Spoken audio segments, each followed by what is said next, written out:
नमस्कार सभी विद्यार्थियों का इस वीडियो में स्वागत है। कक्षा 8 हिंदी में आज हम पाठ 7 सोच अपनी अपनी। तो सोच अपनी अपनी यानी कि किसी भी पहलू को देखने के लिए और समझने के लिए अपने अपने लोगों के विचार होते हैं। तो अपने विचारों को व्यक्त करते हैं, किस प्रकार से तर्क वितर्क करते हैं, और तर्क वितर्क करना उसे क्या कहते हैं, वाद विवाद कहते हैं। तो किसी विषय के पक्ष और विपक्ष में तर्क वितर्क सहित अपने विचारों की अभिव्यक्ति ही वाद विवाद है। वाद विवाद मौखिक भावाव्यक्ति है, क्या अत्यंत प्रभावशाली तथा महत्वपूर्ण रूप है। वाद विवाद में कोई एक विषय निर्धारित कर लिया जाता है। कुछ विद्यार्थी उस विषय के पक्ष में तथा कुछ विपक्ष में अपने अपने तर्क इकट्ठे करते हैं और कार्यक्रम के दिन श्रोताओं के सामने प्रस्तुत करते हैं। एक वक्ता यानी बोलने वाला वक्ता पक्ष में अपने विचार रखता है तो दूसरा वक्ता विपक्ष में। इस प्रकार वक्ताओं को अपनी बात की पुष्टि तथा विपक्षी के कथन के खंडन का अवसर मिलता है। तो यहाँ पर हमें जो दो चित्र दिए गए हैं, इस चित्र के आधार पर हमें वाद विवाद करना है कि नीचे दिए गए चित्रों को ध्यान से देखिए, फिर उन पर आधारित प्रश्नों पर कक्षा में वाद विवाद करवाइए। यानी कि दो चित्र दिए गए हैं। पहला जो चित्र है वो गांव का है और दूसरा चित्र है शहर का है, बड़े नगर का है। तो गांव में क्या होता है और शहर में किस प्रकार से लोग रहते हैं और उसकी सोच कैसी होती है, और गांव के लोगों की सोच कैसी होती है, आइए देखते हैं। तो पहला जो इसमें प्रश्न दिया गया है कि दोनों चित्रों में क्या अंतर है, तो हम यहाँ पर दोनों चित्रों को ध्यान से देखेंगे और कहेंगे कि दोनों चित्रों में क्या फर्क है। पहला जो चित्र है वो गांव का है। तो गांव के चित्र में एक नदी है, उसके घाटों पर यानी कि किनारों पर नहाते, कपड़े धोते, पानी भरते और काम करते लोग हैं। गांव में कच्चे घर हैं, लोग मामूली कपड़े पहने हुए, लेकिन गांव में बड़ी शांति होती है, शांति का वातावरण होता है और गांव के लोग बहुत ही प्यार से रहते हैं और उसके हृदय में बहुत प्रेम भाव होता है। तो नगर के चित्र में यहाँ पर देखो, दूसरा चित्र है वो नगर का है यानी कि शहर का है। तो शहर के चित्र में चौड़ी और दो तरफा सड़कें जा रही है, पक्के मकान है, बड़ी बड़ी बिल्डिंगें हैं, सड़कों पर वाहन चल रहे हैं, वाहनों के कारण शोर मचा हुआ है। लोग आधुनिक आभूषण यानी वेशभूषा में सजे हुए हैं। तो उसी के पहनावे पर से पता चलता है कि ये शहर के लोग हैं और ये सीधे साधे लोग हैं, वो गांव के लोग हैं।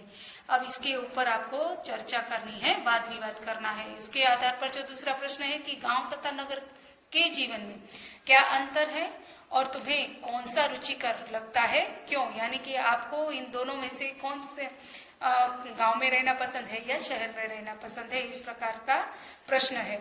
तो हम इसके बारे में बोलेंगे कि कहेंगे कि गांव के जीवन में सादगी और सरलता है, किसी तरह की बनावट और तड़क भड़क नहीं है, लोग शांति से अपने अपने काम करते हैं, नदी कुएं का पानी पीते हैं और अपने खेतों में उगाया अनाज तथा ताजी सब्जियां खाते हैं। लोग कच्चे घरों में रहते हैं पर उनका जीवन प्रकृति से बहुत नजदीक होता है, यानी कि कुदरत की गोद में वो पलते बढ़ते हैं और इसी प्रकार वो शुद्ध विचार वाले होते हैं। इसी प्रकार नगर में लोग कैसे होते हैं, तो नगर का जो जीवन होता है वो रंगों से भरा होता है, बहुत ही अधिक बनावट होती है उसकी लाइफ में, जीवन दिनचर्या में। लोग आधुनिक और फैशनेबल कपड़े पहनते हैं, वे पक्के मकानों में रहते हैं, वे नल का पानी पीते हैं और बाजार से अनाज तथा फल सब्जी खरीद कर खाते हैं। नगर की सड़कों पर वाहनों का हमेशा शोर रहता है और लोग दुकानों, बैंकों और दफ्तरों में काम करते हैं। नगर के जीवन में शांति नहीं होती, लोगों का जीवन प्रकृति से बहुत दूर होता है, बहुत गंदगी होती है, बहुत ही पॉल्यूशन यानी प्रदूषण से भरा वातावरण होता है। नगर के जीवन में अनेक दोष है, फिर भी मुझे यहाँ का जीवन पसंद है। यहाँ के लोग शिक्षित और प्रगतिशील होते हैं, नगर में अच्छे स्कूल और कॉलेज होते हैं, इनके कारण मनपसंद शैक्षणिक योग्यता प्राप्त की जा सकती है। अनेक संस्थाएं, पुस्तकालय आदि व्यक्ति की योग्यता बढ़ाने में सहायक होते हैं। उन्नति के जितने अवसर नगर में हैं उतने गांव में नहीं, इसलिए मुझे नगरीय जीवन ही रुचिकर लगता है। यहाँ पर ऐसा बताया गया है। तो यहाँ पर जो प्रश्न दिया गया है वो प्रश्न के आधार पर दो छात्र हैं वो वाद विवाद करते हैं और एक छात्र को शहर का जीवन बहुत पसंद है और दूसरे छात्र को गांव का दृश्य बहुत पसंद है और गांव में रहना पसंद है, क्योंकि गांव में शुद्धता होती है, शुद्ध हवा होती है और लोगों के हृदय में प्रेम भाव होता है, स्नेह होता है। इसलिए एक छात्र को गांव में रहना पसंद है और दूसरे छात्र को शहर का जीवन अच्छा लगता है। तीसरा जो प्रश्न है कि क्या तालाब का पानी जल पीने के लिए योग्य है या नहीं, नहीं तो क्यों। तो हमें यहाँ पर चित्र में दिखाई दे रहा है कि जिस तालाब से मटके से पानी भर रही है एक महिला, उसी तालाब में एक व्यक्ति नहा रहा है, पास में ही एक कुम्हार है जो मटके बना रहे हैं, तो उसी में से पानी ले रहा है, तो पानी क्या होगा, गंदा होगा। तो आइए हम देखते हैं कि तालाब का पानी पीने लायक है कि नहीं। तो तालाब का जल पीने के लिए योग्य नहीं होता। तालाब चारों ओर से बंद होता है, उसमें चारों ओर से बाहर की धूल मिट्टी गिरती है, पेड़ों के पत्ते गिरकर सड़ते रहते हैं, लोग तालाब के किनारे कपड़े धोते हैं और जानवरों को भी नहलाते हैं। यह सारी गंदगी तालाब के जल में दूषित कर देती है। यह दूषित जल पीने से हैजा, पेचिश आदि तरह तरह की जानलेवा बीमारियां होती है, इसलिए तालाब का जल पीने योग्य नहीं है। अब इसके नीचे जो दिए गए हैं जो मुद्दे हैं उसके आधार पर हमें विज्ञान हमारे लिए वरदान है या अभिशाप, इस विषय के एक पक्ष पर अपने विचार कारण सहित प्रस्तुत कीजिए। तो इस प्रकार से विज्ञान वरदान है या अभिशाप, इस प्रकार से उसके आधार पर हम उसके निबंध भी इस विषय पर लिख सकते हैं।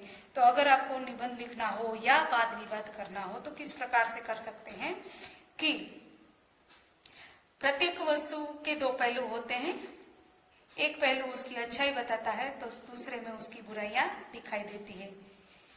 विज्ञान को भी इस कसौटी पर कसे तो सबसे पहले उसके अच्छे पहलू हम जान लें। विज्ञान के अनेक उपकरणों की खोजों से हमारा जीवन बहुत ही सुख सुविधापूर्ण बन गया है। तो सुख सुविधापूर्ण जीवन से हमें बहुत ही आराम मिलता है और जो कार्य बहुत से व्यक्ति कर सकते हैं वो कार्य एक व्यक्ति कर सकता है, एक साधन उपकरण विज्ञान का एक उपकरण कर सकता है। जैसे कि विज्ञान ने बिजली की खोज कर मानव जाति पर बड़ा उपकार किया। ट्यूबलाइट, पंखे, AC, cooler, fridge, geyser, lift तथा बिजली से चलने वाले अन्य मशीनें विज्ञान की अद्भुत देन है। डॉक्टरी पेशे के तमाम उपकरण, एलोपैथी दवाइयां विज्ञान ने ही हमें दी है। टेलीफोन और मोबाइल हमें विज्ञान से मिले हैं। फिल्में और दूरदर्शन विज्ञान की ही उपहार है। कंप्यूटर तो सबसे बड़ी खोज है। कंप्यूटर देकर तो विज्ञान ने आज की दुनिया को ही बदल डाला है। मोटर, बस, ट्रेन, हेलीकॉप्टर, हवाई जहाज आदि वाहन भी विज्ञान के ही दिए हुए हैं। विज्ञान के कारण आज मनुष्य अंतरिक्ष में भी पहुंच गया है। चांद की धरती पर उसने अपने कदम रख दिए हैं। विज्ञान के इन अनमोल वरदानों के कारण मानव आज धरती पर ही स्वर्ग का सुख प्राप्त कर सकता है। अब ये तो उसके फायदे हुए। अगर इसके हम दूसरा पहलू देखें तो इन सब वैज्ञानिक आविष्कारों के साथ ही विज्ञान ने बंदूक, पिस्तौल, परमाणु बम जैसे हिंसा और विनाशक ऐसे साधनों का भी आविष्कार किया है। तो विज्ञान के कारण आज जल, थल और वायु में प्रदूषण भी बढ़ा है। इसमें संदेह नहीं कि ये विज्ञान के अभिशाप है, परंतु विज्ञान के वरदानों की तुलना में उसके अभिशाप खतरनाक होने पर भी कमजोर पड़ जाते हैं। सच तो यही है कि यदि विज्ञान न होता तो मानव जाति आज भी वही जीवन जीती जो आदिकाल में जंगलों में रहने वाले लोग जीते। इसलिए हमें विज्ञान को वरदान और आधुनिक वैज्ञानिकों का आभार मानना चाहिए। उनके प्रयत्नों से ही हमें वे वैज्ञानिक सुविधाएं प्राप्त हुई। इस प्रकार हम विज्ञान वरदान या अभिशाप के बारे में लिख सकते हैं। आगे के जो विषय हैं वो उसके ऊपर भी आप चर्चा कर सकते हो। तो हम इसके प्रश्नोत्तर की जब चर्चा करेंगे तब हम इसके विचारों की तथा वाद विवादों की चर्चा करेंगे। तो यहाँ पर हमारा जो सोच अपनी अपनी पाठ है, वाद विवाद यहाँ पर पूर्ण होता है। चलो बच्चों, बाय।